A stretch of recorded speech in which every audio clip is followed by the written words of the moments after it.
Mura ang pechay ngayon, kaya nagpansit bato tayo.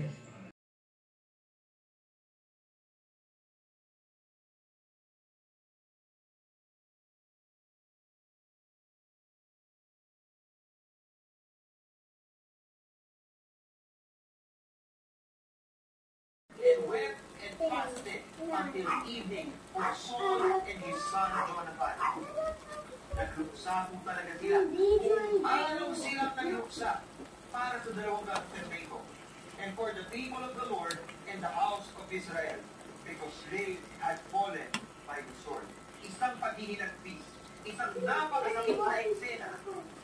Tandaan niyo po, si Saul ay kaaway ni David. Si Saul ay matagal nang nagtatangkang patayin si David. Hindi ba dapat nag-uunyi siya na patay na itong si Saul? Pero ito po katotohanan. Nagdalahati pa rin po si Haring David nung malaman niya ang balitang ito.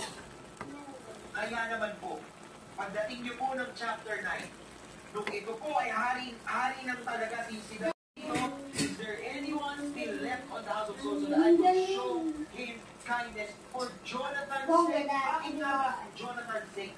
Bakit niya ba binabalikan itong si Jonathan? Ano ba talagang